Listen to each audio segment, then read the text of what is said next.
오늘은 8월 9일 창세기 4장 16절부터 26절입니다. 먼저 16절과 17절을 읽습니다. 가인이 여호와 앞을 떠나서 에덴 동쪽 놋 땅에 거주하더니 아내와 동침함에 그가 임신하여 에녹을 낳은지라. 가인이 성을 쌓고 그의 아들의 이름으로 성을 이름하여 에녹이라 하니라. 가인이 이제 에덴 동산에서 떠나서, 그는 아버지 어머니 아담과 하와를 떠나서 에덴 동편에 있는 놋이라는 땅에 거주하게 되면서 결혼을 합니다. 그리고 아이를 낳는데 그 아이의 이름이 에녹이에요. 자, 가인이 놋 땅에 거주하며 성을 쌓았어요. 그리고 성 이름도 자기 아들의 이름을 그대로 따서 에녹성이라고 이름을 지었습니다. 왜 그랬을까요? 안전하고 편안하게 살기 위해 성을 쌓고 혼자 거기에 자기만의 왕국을 건설한 것이죠. 그런데 가인은 평생 평안할 수 없었어요. 왜냐? 그가 죄를 지었고 동생 아벨을 죽였고, 그리고 하나님이 그를 유리하는 자로 내보냈기 때문에 하나님과의 관계가 끊겼고, 그 죄로 인하여 하나님이 언제 심판할지 모른다는 불안함이 있고요. 또 하나는 아벨을 죽였다는 그 죄의 인류 최초의 죄인이기 때문에 주위 사람들이 자기를 언제 죽일지 몰라 하는 두려움, 그 보복에 대한 두려움, 불안함, 심판에 대한 두려움, 이런 것들이 복합적으로 그 안에 있었기 때문에 그는 두려운 마음으로 성을 쌓고 또 높게 쌓았지만 그 마음은 평안할 수 없었다라는 거죠. 여러분, 아무리 그가 혼자 편안하려고 애를 쓰고 써도요, 하나님의 관계가 깨진 사람은 편안할 수가 없습니다. 평안이라는 건 하나님이 주시는 것이기 때문에 그래요. 여러분도 하나님이 주시는 평안으로 사셔야 됩니다. 주님이 주시는 평안이 있으면 환경이 어떻든 상관이 없이 평안해요. 그런데 하나님의 관계가 깨진 사람은요, 주위 환경이 아무리 좋아도 평안할 수 없어요.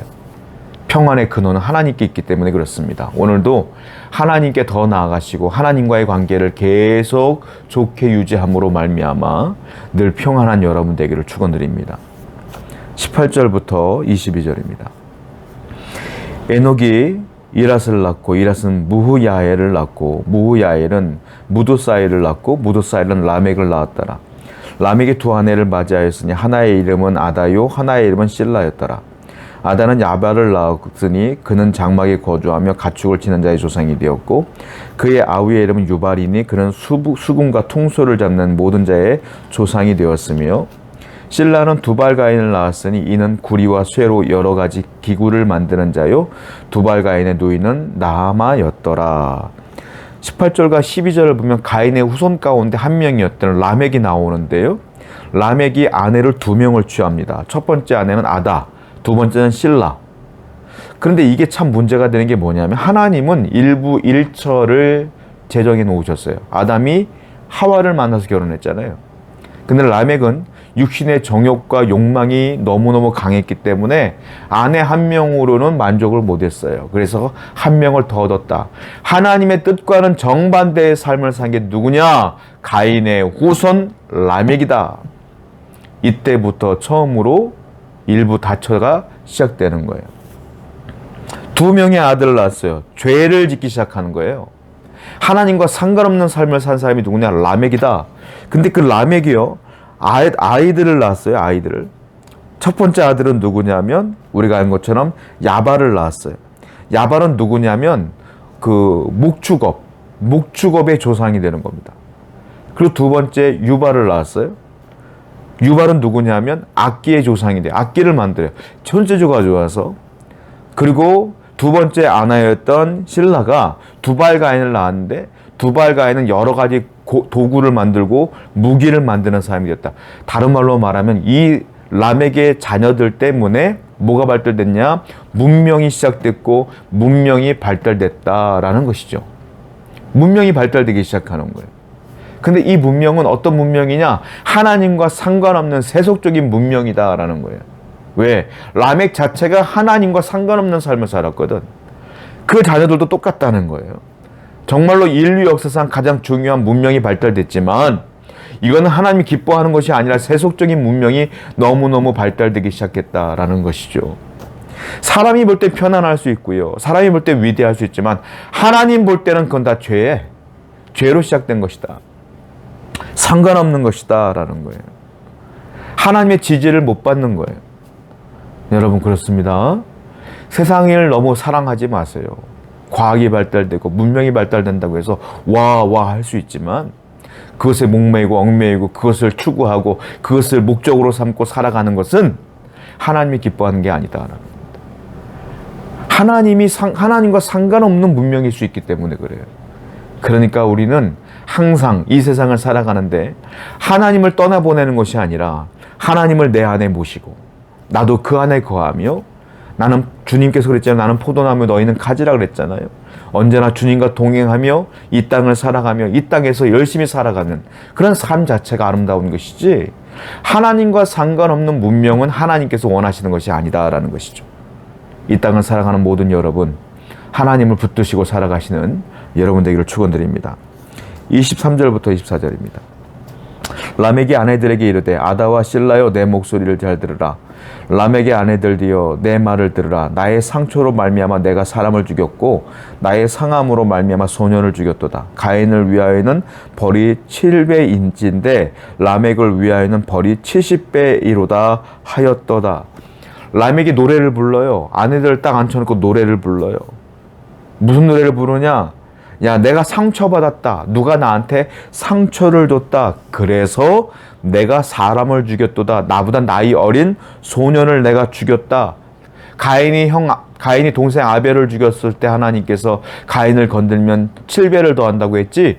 하나님은 나한테 70배를 더할 거야. 나를 건들면. 나는 그런 사람이야. 건들지 마. 이런 노래를 부르는 거예요. 뻔뻔하게 그지없어요. 자기가 상처받았다고 해서 사람을 죽였다는 거야. 사람을 죽였는데 그거 가지고 노래를 부르고 앉아 있는 거예요. 여러분, 이 라멕은 하나님을 무시하는 사람 아닙니까? 제가 장담컨대 하나님은 이렇게 죄를 짓고 뻔뻔한 사람을 가만 놔두질 않죠. 그걸 뭐라고 말합니까? 심판이 있다라는 거예요. 죄를 무서워할 줄 알아야 돼요. 믿음이 좋을수록 죄를 무서워해야 돼. 믿음이 없는 사람의 특징은 죄를 무서워하지 않는다. 우리가 왜 죄를 무서워해요? 하나님은 아시니까. 하나님은 반드시 그 죄에 대한 대가를 치르게 하시니까. 그걸 심판이라고 합니다. 그러므로 항상 우리는 죄를 두려워하며 멀리하며 하나님의 심판을 두려워할 줄 아는 여호와를 경외하는 자가 되어야 될 줄로 믿습니다. 25절입니다. 아담이 다시 자기 아내와 동침하며 그가 아들을 낳아 그의 이름을 셋이라 하였으니 이는 하나님이 내게 가인이 죽인 아벨 대신에 다른 씨를 주셨다 함이며 이 셋이란 뜻은 정해진 자란 뜻이에요. 정해진 자. 그러니까 아담과 하와가 다시 동침하여 아들을 하나 더 낳죠. 가인은 떠났고 아벨은 죽었어요. 그리고 이제 가족이 아담과 하와뿐이 없는데 하나님이 아들을 하나 더 준 거예요. 그게 셋이야. 셋이란 이름은 정해진 자란 뜻입니다. 하나님이 다른 씨를 주셨다라는 거예요. 하나님이 정해놓은 또 다른 씨를 주셨다는 거예요. 자, 아들이 죽었고요. 또 다른 아들은 부모를 떠났어요. 이제 하나님의 은혜의 구원의 은혜의 시간은 끊긴 것 같죠. 단절된 것 같죠. 그런데 하나님은 셋이라고 하는 정해진 씨를 또 주셨다.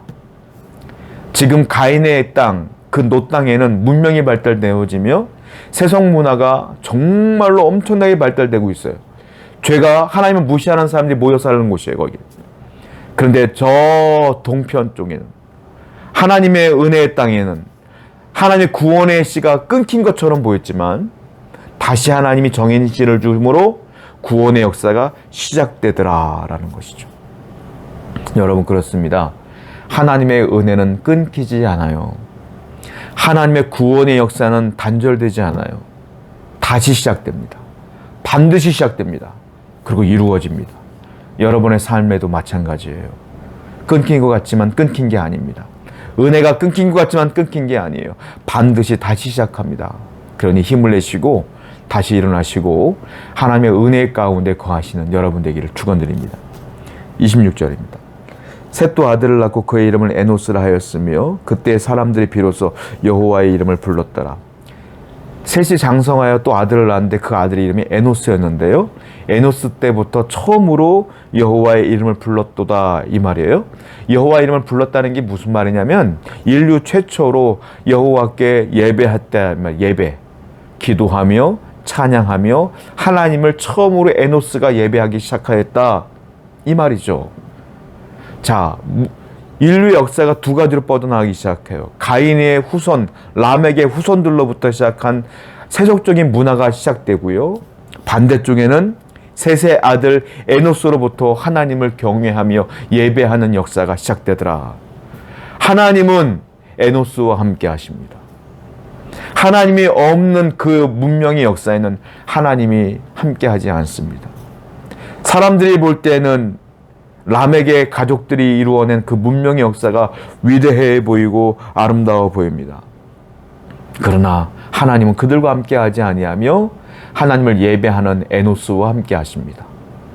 오늘도 비록 우리가 연약하고 부족하지만 여호와를 사랑하며 예배하는 여러분과 하나님은 평생 영원토록 함께 하실 줄로 믿습니다. 기도하겠습니다.